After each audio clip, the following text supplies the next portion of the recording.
उसाला एक रकमी FRP अधिक 100 रुपये मिळालेच पाहिजे. पुढचा म्हणतोय देत नाही, घेतल्याशिवाय राहत नाही. नमस्कार. उसाला 3751 रुपये भाव मिळाला पाहिजे यासाठी स्वाभिमानी शेतकरी संघटनेचे संस्थापक अध्यक्ष राजू शेट्टी यांनी आंदोलनाला सुरुवात केलेली होती. त्यांनी ही मागणी केलेली होती आणि संबंध महाराष्ट्रभर याबाबत अनेक जिल्ह्यांमध्ये त्यांनी ऊस परिषदा घेऊन ही मागणी केलेली होती आणि त्यानुसार कोल्हापूरमध्ये जिल्हाधिकाऱ्यांनी या शेतकरी संघटनेचे नेते आणि कारखानदार यांची बैठक लावलेली होती आणि त्यानंतर सांगलीमध्येही जिल्हाधिकाऱ्यांच्या नेतृत्वाखाली अशी बैठक लावावी अशी शेतकरी संघटनेची मागणी होती. त्यानुसार 7 नोव्हेंबरला जिल्हाधिकाऱ्यांनी ही कारखानदारांचे आणि शेतकरी संघटनेचे नेते असतील, ऊस उत्पादक शेतकरी असतील यांची बैठक लावलेली होती आणि या बैठकीमध्ये कारखानदारांनी 12 नोव्हेंबरची मुदत मागून घेतलेली होती आणि त्यानुसार आज 12 नोव्हेंबर आहे. अजूनही काही कारखानदारांनी याबाबत ठोस निर्णय घेतलेला नाही, आपला दर जाहीर केलेला नाही. आज रात्री 12 वाजेपर्यंत ही मुदत आहे. या 12 वाजेपर्यंत आपापल्या कारखान्यांनी ही मुदत आपली जी रक्कम आहे, जो दर आहे तो जाहीर करावा, अन्यथा उद्यापासून 12 नंतर स्वाभिमानी शेतकरी संघटनेच्या माध्यमातून तीव्र आंदोलन छेडण्याचा इशारा देण्यात आलेला आहे. आपल्याबरोबर आता स्वाभिमानी शेतकरी संघटनेचे जिल्हाध्यक्ष आहेत महेश खराडे आणि इतर काही पदाधिकारी आहेत, आपण त्यांच्याशी बोलणार आहोत. तुमची जी मुदत होती 12 तारखेची ती आता संपुष्टात येते, तरी सुद्धा काही कारखानदारांनी हा दर जाहीर केलेला नाही. काय भूमिका राहणार आहे स्वाभिमानी शेतकरी संघटनेची? निश्चितपणानं स्वाभिमानी शेतकरी संघटनेनं ऊस परिषदेमध्येच आदरणीय आमचे नेते राजू शेट्टी यांनी 3751 रुपये भाव जाहीर केला होता आणि त्या मागणीनुसार कोल्हापूर जिल्ह्यातल्या जवळजवळ सर्व साखर कारखान्यांनी 3500, 3600 आणि 3700 रुपयेपर्यंत भाव दिलेला आहे.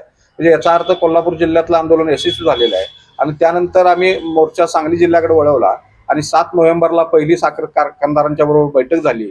जिल्हाधिकारी अशोक काकडे, साखर संचालक डोंगरे मॅडम यांनी या बैठकीचं आयोजन केलं होतं आणि त्या बैठकीमध्ये ऊस दराबाबत सांगोपांग चर्चा झाली. मात्र त्या बैठकीमध्ये साखर कारखानदारांनी 5 दिवसाची मुदत मागून घेतली. आम्ही 10 नोव्हेंबरचा अल्टिमेटम दिला होता, पण जिल्हाधिकाऱ्यांनी पुढाकार घेऊन आणखी 2 दिवस वाढवले आणि 12 नोव्हेंबर पर्यंत त्यांनी दर जाहीर करावा अशी भूमिका घेतली. त्यानुसार दालमिया शुगर यांनी 3537 रुपये दर जाहीर केला, तर सोनेरा साखर कारखान्यानं 3500 रुपये जाहीर केलेला आहे. अन्य साखर कारखाने आज संध्याकाळपर्यंत दर जाहीर करतील. आमच्या मागणीनुसार ज्या साखर कारखान्यांची 3400च्या वरती FRP आहे त्यांनी FRP अधिक 100 रुपये द्यावेत आणि ज्या साखर कारखान्यांची 3400च्या खाली FRP आहे त्यांनी 35 रुपये भाव द्यावेत अशी प्रमुख मागणी होती. आणि त्यातल्या 2 कारखान्यांनी भूमिका जाहीर केलेली आहे. मात्र त्यामधल्याही सोनेरा साखर कारखाना आणखी 63 रुपये द्यावेत ही आमची भूमिका कायम आहे आणि दालमिया शुगरना आणखी 100 रुपये द्यावेत याही भूमिकेवर आम्ही ठाम आहोत. आणि अन्य सगळ्या साखर कारखान्यांनी आमच्या मागणीनुसार संध्याकाळच्या 12 पर्यंत दर जाहीर करावा, अन्यथा उद्यापासून आम्ही आंदोलन तीव्र करू अशा पद्धतीचा इशारा देत आहोत. साखर कारखानदारांनी फार वाट बघायला लावली, एवढी वाट शेतकऱ्यांना त्यांनी बघायला लावण्याची आवश्यकता नव्हती, कारण त्यांच्या मागणीनुसार आम्ही 5 दिवस त्यांना मुदत दिलेली असताना सुद्धा अद्याप काही कारखान्यांनी दर जाहीर केलेला नाही. तो तात्काळ जाहीर करावा, अन्यथा उद्यापासून आंदोलन स्वाभिमानी शेतकरी संघटना, मग ते गाड्या अडवणं असेल, पेटवणं असेल, साखर कारखाने बंद पडणं असेल, जे काय करावं लागेल आणि दर पत्रात पाडून घ्यावा लागेल त्यासाठी आम्ही करू. रस्त्यावर उतरू, रक्त सांडू, संघर्ष करू, पण दर पत्रात पाडून घेऊ.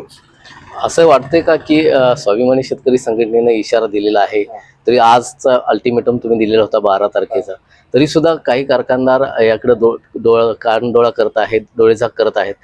रेटा कुठेतरी कमी पडतोय? रेटा कमी पडण्याचा विषय नाही. काही निवडणुकीचे वातावरण सुरू आहे आणि सगळ्या तालुका नगरपालिकांची निवडणूक सुरू आहेत, त्यामुळे या कारखान्याचे बहुतांश चेअरमन हे माझे आमदार आहेत.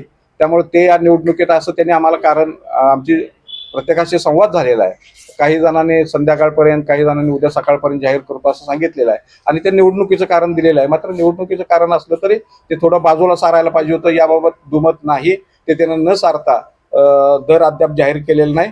स्वाभिमानी शेतकरी संघटना तुटेपर्यंत कधीच ताणत नाही, चर्चेतनं मार्ग काढावा ही संघटनेची भूमिका आहे. म्हणून आतापर्यंत आम्ही थांबलेलो आहे, मात्र 12 नंतर आम्ही थांबणार नाही. या संदर्भात पुढची भूमिका घेण्यासंदर्भात तुमचे नेते राजू शेट्टी यांच्याशी काय तुम्ही संपर्क साधला का, काय चर्चा झाली आहे? हो, राजू शेट्टी साहेबांनी आपल्या मागणीनुसारच दर पत्रात पाडून घ्यावा, जे देणार नाहीत त्यासाठी संघर्ष करण्याची त्याने आम्हाला आदेश दिलेला आहे आणि त्यांच्या आदेशानुसारच रात्री 12 नंतर संघर्षाला प्रारंभ होईल.